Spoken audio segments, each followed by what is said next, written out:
Hi, welcome back to Growing Roots with Angela. This is Angela and Emmett. Today we're going to talk about everything you need to know about raised garden beds. We're going to cover design, materials, soil, location, and then I'll show you everything that we have going on, and I'll tell you some things that I wish we would have done differently and from the first time around, and then how we've kind of evolved our raised beds over the past couple of years. Okay, here we go. All right, so behind me you can see this is our little garden patch that we have out here, and we've made some adjustments since last year, but what we started with were these two U-shaped garden beds, and you can see the far one behind me actually has our tomato trellis on it, so we'll go into detail about how we built that a little bit later, or possibly in a different video. But what I want to show you first with are these two U-shaped garden beds, and then the new in-ground raised beds that we put up this spring. So let me turn this around here.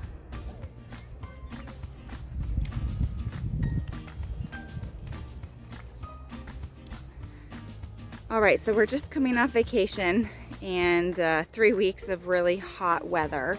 So things aren't looking the best. These are our radishes that are going to seed, so that's why they don't look very good. But let's pay attention to the beds.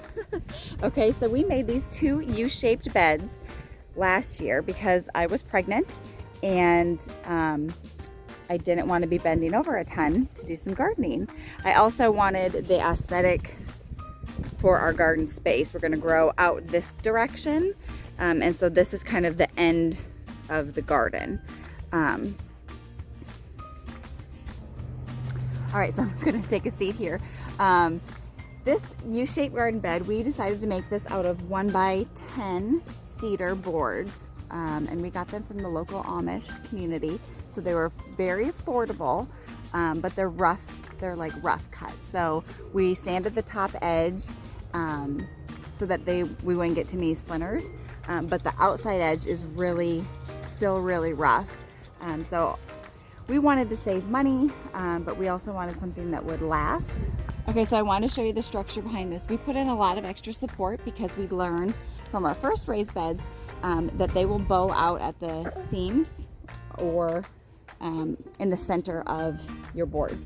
So we put in a couple 4x4 posts on all of the corners. Here's another corner. And then we just have I think this is a 2x4. Where are we? Sorry, you can't see me. A 2x4 post right there.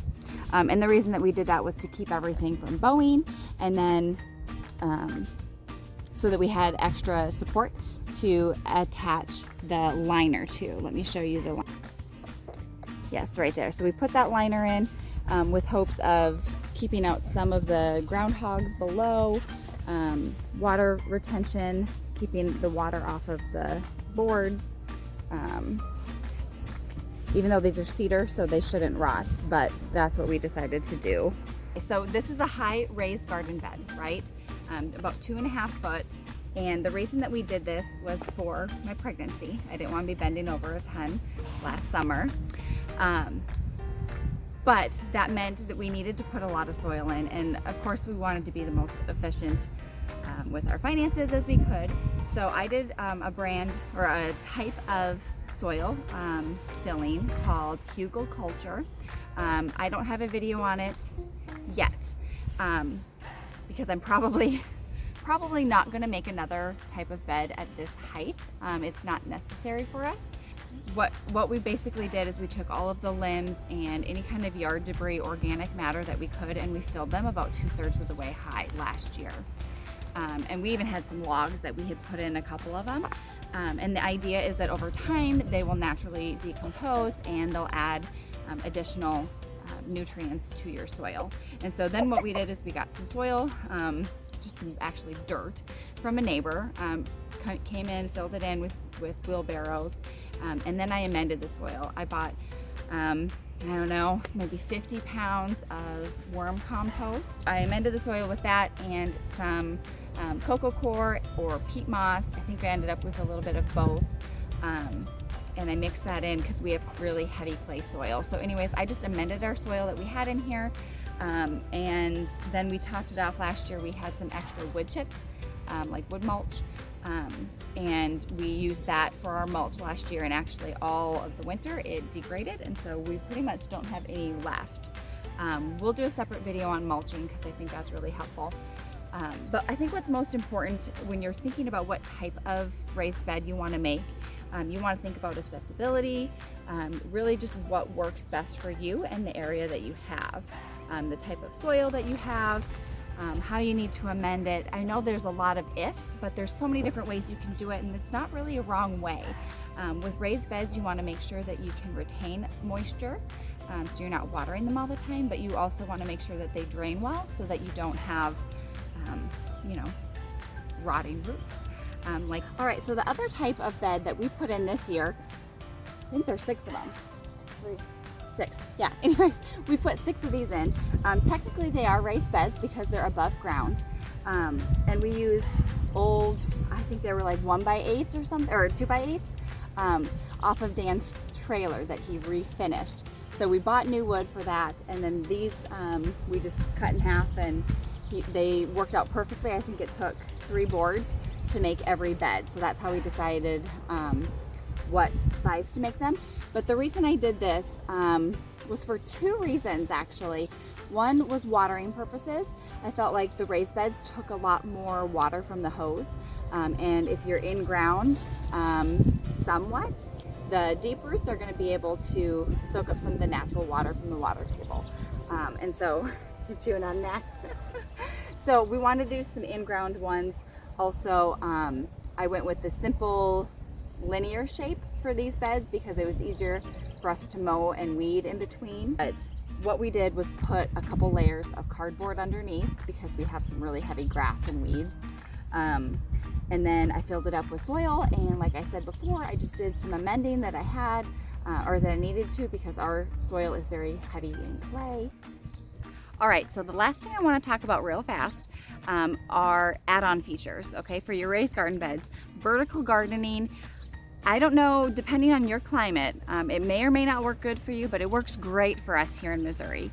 I live in Southwest Missouri, and vertical gardening over trellises or the cattle panel hoops works so great because it helps with airflow, and I love vertical gardening. It's just worked out really great for us to help with the yield and pollinators, and it keeps mildew away.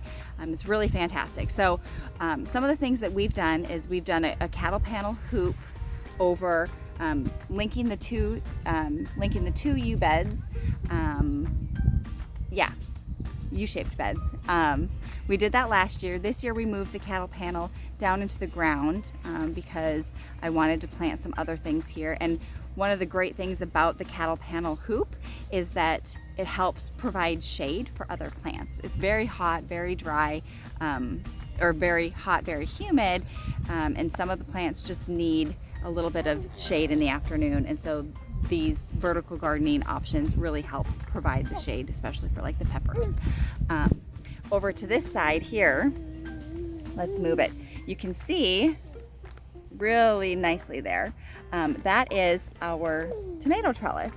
And you can see really simply, I think we have the 4x4 posts on the ends, and then we have a 4x4 in the middle to offer the support. We have strings tied up around there, and then carrying down onto the hoops, or onto the, not the hoops, the tomatoes. I use tomato clips, excuse you. And it's really great because you can move the strings to fit up perfectly with your plants, and it works really great for offering shade in the afternoon, depending on the orientation of where you put it. They're on the west side.